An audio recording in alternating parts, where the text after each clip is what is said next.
Hey, this is JP with Central Idaho Mountain Weather. It is April 17th, 2026, looking out at Norton Creek after a fresh snowfall. Lots of light density snow out there. And if you're enjoying this broadcast, we ask you to one-time donation, or even better, sign up for that monthly sustaining membership.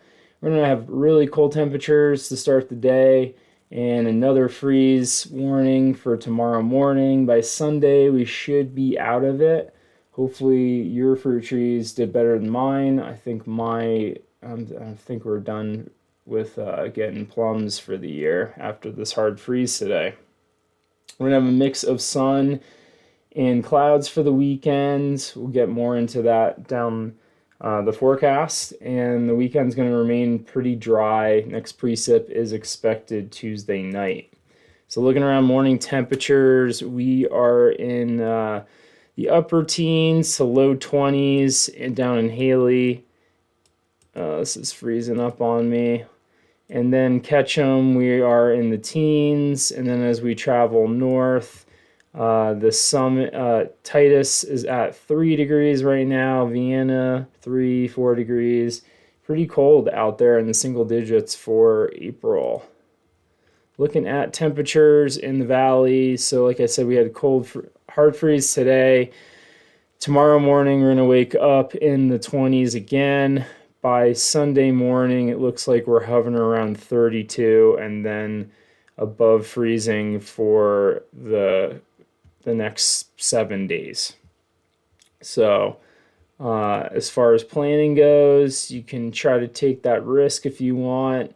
I'm going to maybe take that risk on Sunday and plant our food out in, or our starts in the garden and just monitor with freeze cloths.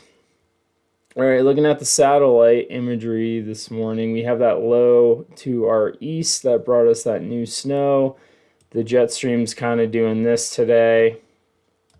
So we are in that northwest flow, and we will have some showery activity pop up later this afternoon. You can see lots of low-hanging clouds in the mountains kind of migrating their way from the northwest.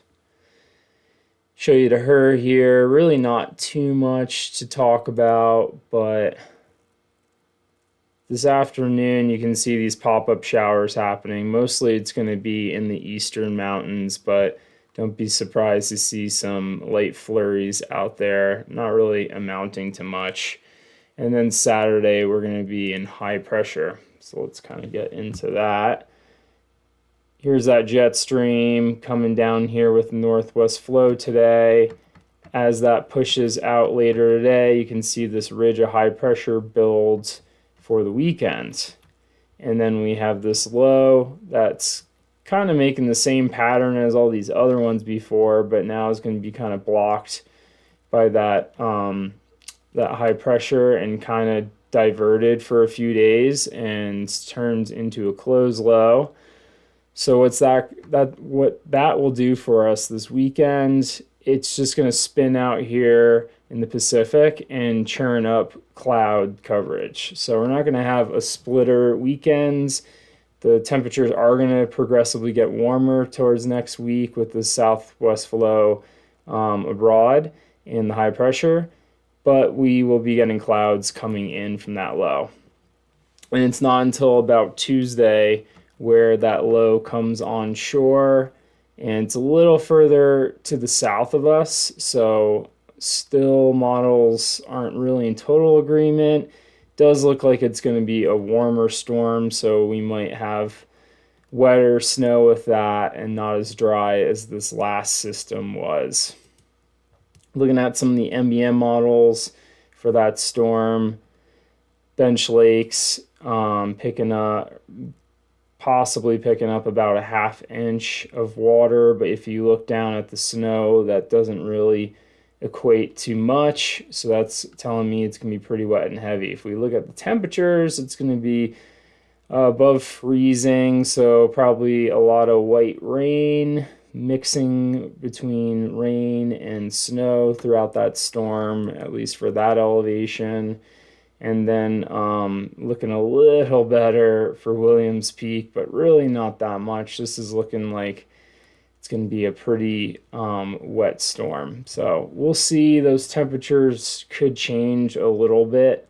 It's just really tough coming out of this area, high pressure. We're having these temperatures in the mountains get up into the upper 40s and then ask them to drop so cold for us to bring us some nice spring light snow like we just got. So we'll see what happens.